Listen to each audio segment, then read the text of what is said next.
And now to the analysis of Brooks and Marcus, New York Times columnist David Brooks and Washington Post columnist Ruth Marcus. Mark Shields is away. Welcome. Hi. Now, we were watching Vice President Cheney, and Ruth, we had to restrain you at certain moments. You did have to restrain me. I wasn't sure that I was going to have anything new to say about Vice President Cheney because I've seen him interviewed before. But I have to say he had my blood boiling in the discussion about deficits because let's get serious. When President Bush and Vice President Cheney came into office, they inherited a surplus. The reason that we are facing deficits now and we've piled on so much debt in the future is in significant part because of the tax cuts that they instituted and refused to find a way to pay for. He talks about entitlement problems because of the largest increase in entitlement guarantees, the prescription drug plan, which they instituted and refused to pay for, and because of the wars. So don't blame President Obama for all of it. Your turn, David. Well, I agree with that. The Bush-Obama tax cuts, which the current president has fully endorsed, the prescription drug plan, which Obama has fully endorsed. I think they're all consistent. The one thing I would like to say about Cheney, he got a lot of heat for something he mentioned, and it ties back to something that was earlier in the program, and that was Syria. He describes in the book, apparently, a meeting. Yes, I see. I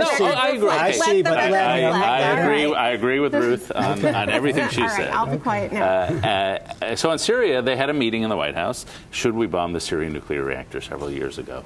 And one person said yes, and that was Dick Cheney. Everyone else said no. But he was actually right about that. If the Israelis had not taken out the reactor, imagine where we'd be today, where we heard in the news summary about thousands of people being killed by the Assad regime. What if they had nukes right now? This would be a very scary world. And so I'm not a big Cheney fan. I was more on the Rice side of things, but I think he was right about that one. You know, we heard Judy at the end ask him about the Romney comment. That makes me wonder, what is Dick Cheney's position in the party today and in American politics? You know, it's funny. I would say that in general, the Bush-Cheney regime has a very small position in the party. They are not well thought of. That may come back in a few years. They don't want anybody outside the party disrespecting to Bush and Cheney, but the Bush-Cheney years within the party right now are not seen as successful years, in part because of what Ruth mentioned, in part because of the spending and the deficits. And you have to wonder if Dick Cheney had taken the opportunity to throw his arms around Mitt Romney and endorse him, whether that would have made Mitt Romney happy. It certainly would not help him in a general election, which is clearly what he's looking at.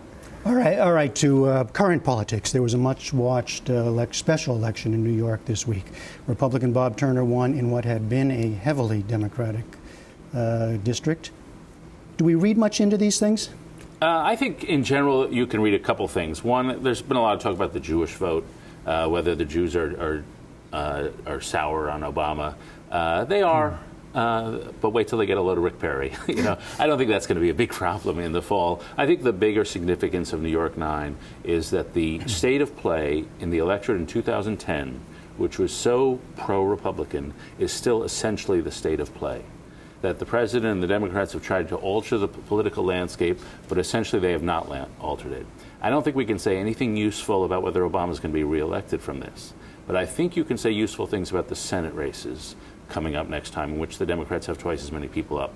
And I think if the landscape stays the way it is, I think you can look for Harry Reid as majority leader, may be very short, may not last past the next election. Really? What do you read from this election? Well, there's always a temptation, particularly for the winning side, to overread the results of a special election. That being said, this is not a good news election for Democrats. But I take David's points. But I would also say you had earlier in the year a special election in a traditionally Republican seat going for the Democrat after the Medicare vote. Now you have this seat which had been held by a Democrat for almost a century going for a Republican. It is an electorate that is fed up and wanting to see some results from President Obama, but it's also a very volatile electorate, and that's another lesson. Yeah, and Charlie Cook, the political analyst, says that he's never seen an election where the throw the bums out applies to both parties simultaneously. And he's wondering if we may be on the verge of that. Well, of course, while this was happening, the president himself was on the road most of the week pushing his jobs plan. Pass this bill, pass this bill. What's your sense a week later after that speech? Is anybody listening? listening perhaps, but not necessarily responding as he had hoped. We saw some interesting developments this week. The most interesting, and to me the most disappointing, was House Speaker John Boehner, who came out and said, okay, with the super committee, which of course, and that of course ties into the jobs plan, we're not going to have any tax increases. And that affects the jobs plan because it affects the way you could pay for the jobs plan. The Republicans who... Were you expecting otherwise? Well, the Republicans had sounded, well, two things. First of all, the Republicans had sounded much more conciliatory tone in the first week than they were in the second week. Second of all, even though to some extent Speaker Boehner was not saying anything that he had not said previously about the super committee, at this point merely reaffirming that bright line, no new taxes, is problematic, and he clearly, behind closed doors, had been willing to be more flexible. So that was a disappointment. And I think the other thing that's going on is Democrats don't seem to be rallying in huge numbers around, especially the Democrats who are up for election, around the totality of the president's plan. Some specifically saying maybe piece by piece. A la carte. A la carte. All right, yeah. Well, where do you see Well, things I share standing? the disappointment for different reasons, though I agree with Ruth's reasons. Democrats walking away, they don't want to vote for another stimulus. But to me, the biggest disappointment was how the president has leaked that he was going to pay for it. And that's in part by reducing the charitable tax deduction and other deductions that go for the rich. This is a political non-starter. If Democrats controlled the Senate and the House, it would be a political non-starter then. God knows it's a political non-starter now. And so they went back to an old idea that has already been rejected, and that's a sign they're not really serious about passing this thing. It's just more of a political statement. So I'm a little disappointed they went back to this idea, which is not going to pass, and which, by the way, is bad policy. No, it's good policy. You're totally wrong. It's good tax policy because it doesn't eliminate deductions, but it makes the benefit that you get from the deductions for the richest people among us more equivalent to the value of those deductions for others. And so it's good policy. I do agree with you, since you've been kind enough to agree with me on some things. Oh, this is awfully sweet. Yeah, we'll get over it. That it is not going anywhere. And so it is curious that that was what the president chose to lead with. It's bad policy because it'll deduct billions of dollars for the amount charities and foundations get. Well, what do you make of Speaker Boehner yesterday? Because he said the so-called super committee really has what he said one path, right? He said spending cuts and entitlement reform, nothing to do with taxes. Right. So that means we won't reach a deal. I mean, I don't think it's a shocker, but he's now set it down. We're not going to have a deal.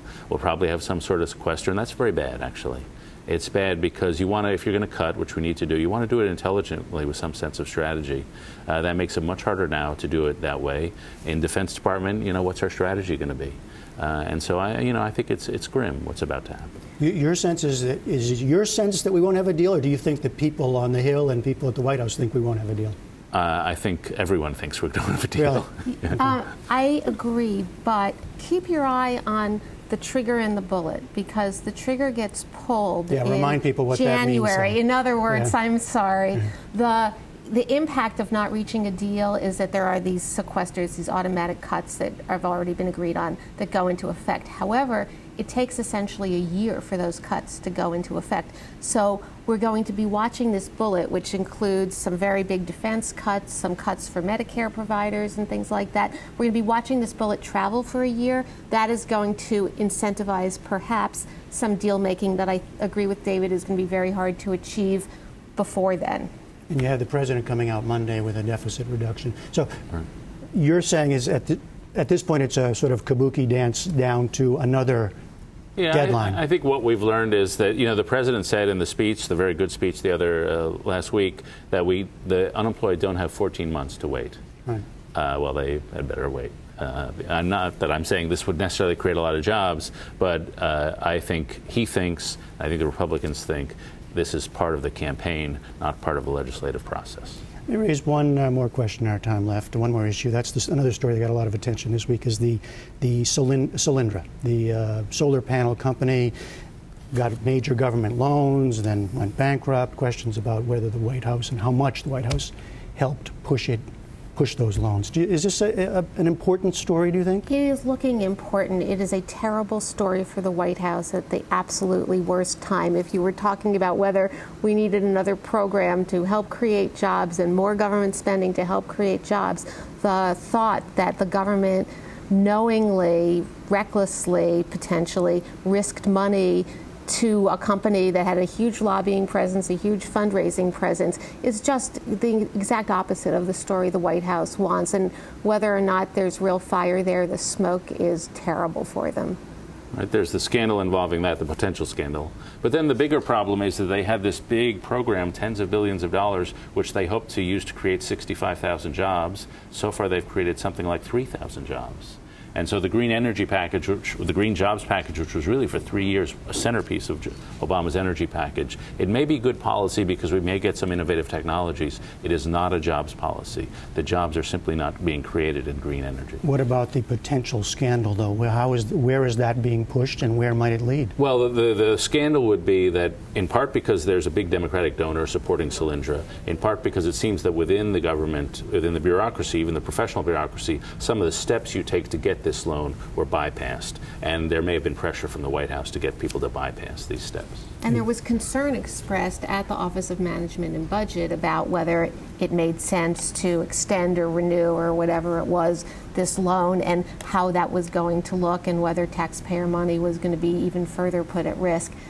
That's just not, it's not just good, not just bad optics, it's maybe bad facts. And this is the kind of thing it looks as though people are looking into harder and harder. Well, there's an incentive. You have a this is the impact of a Republican-controlled House, and I'm not complaining about that because I've talked a lot about the importance of congressional oversight, and we're seeing some congressional oversight here. It's not always pleasant for the people who are being overseen. All right, Ruth Marcus and David Brooks, thanks a lot. Thanks.